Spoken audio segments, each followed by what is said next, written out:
little too late.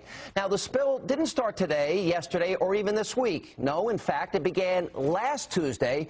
But for more than a week, the White House appeared to pay little attention to this event. Now, remember when the left slammed George W. Bush for remaining in a classroom full of small children after the 9/11 attacks for mere minutes, and when he was accused of being a racist for refusing to land Air Force One in New Orleans in the immediate aftermath of Katrina simply because he believed it would interrupt rescue operations. Well, now that the anointed ones in the White House, those critics, they've gone silent. Actually, the people who are responsible are the people who did the drilling. It's British Petroleum. You're wrong. You could not be more wrong. And where, the responsibility, I would criticize Barack Obama is that he should never, ever have come out in support of offshore drilling, which is, and this proves it. You're so far off base. The fact is they sat back for 9 days and they did absolutely nothing. The very same people what are they supposed to do? Hang on, Kirsten. The very same people, Stephen, that were so fast to criticize George W. Bush in the other two instances. Look, if they had acted earlier, 8, 9 days ago, there's a lot they could have done to contain it. They can literally, they cordon off the areas where the oil slick is, and they have the ability to almost like vacuum out the oil as it is in the water. But more importantly, this happened last Tuesday, and it's only in the last 2 days that the administration has gotten involved.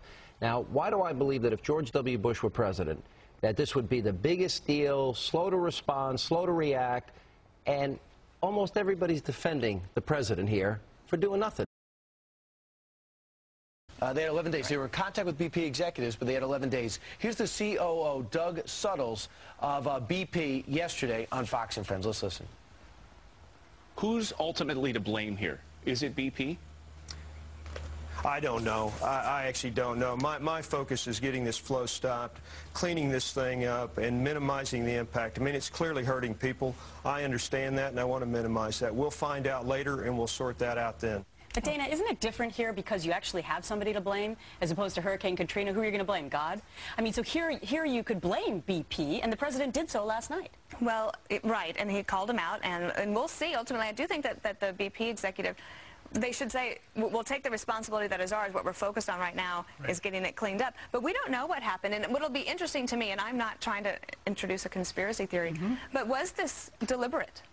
You know, you have to wonder. Sabotage? Yeah, there was sabotage involved. And this company doesn't know that. That's not important at the moment. Because they leased this platform. They didn't make this platform. They leased this platform. So maybe they didn't know what they were getting.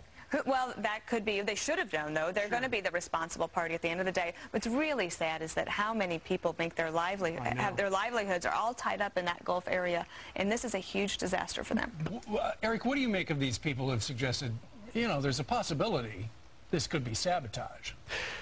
Well, sabotage, in fact, the CEO of BP says, we're not sure exactly how this happened. We don't know, so you can't go ahead and speculate on that. The question is, and I saw Dana Perino earlier on the show saying, you know, why the delay in the response? You guys are right pointing out 9 days before it was even addressed, 12 days before he made a formal comment. The question is, did they let this thing leak? I mean, BP said 1,000 barrels a day went to 5,000. Did they let it leak a little bit and say, boy, I don't know. I mean, the conspiracy theorists would say maybe they let it leak for a while and then they addressed the issue. That would be that would have been different. That would make a humongous accusation. But it would be a humongous accusation, and probably the net result would be no different. But if they're going to try and pull drilling, that may be the way. We'll watch you on Happy Hour today. What time? 5 o'clock. We need oil. Look, the data is pretty clear that, in general, the offshore drilling of oil has become incredibly quite safe. And the only way to prevent us from getting stuck on foreign oil is to drill more domestically. I mean, we've got a serious energy problem in this country, and the place where we're getting it are from people who don't much like us. So they know when they see something like this happen, you know, guys like you who have very good hearts are going to say, you know what? This is too dangerous, stop it. And they're going to be, you know, clapping their hands and saying, way to go. It's a messy business, but it beats most of the alternatives for now. And very environmentally clean, except, you know, when there's a disaster like this spill. The answer is now, as it was before the awful spill in Louisiana, drill more. I think the oil spill itself is not going to be some huge disaster over the medium and long term, honestly. I mean, we should be trying to get more of our own energy here and harnessing it. Look how much is down there. We need to drill here, drill now. So I'm a drill baby drill person. And hey, drill baby drill.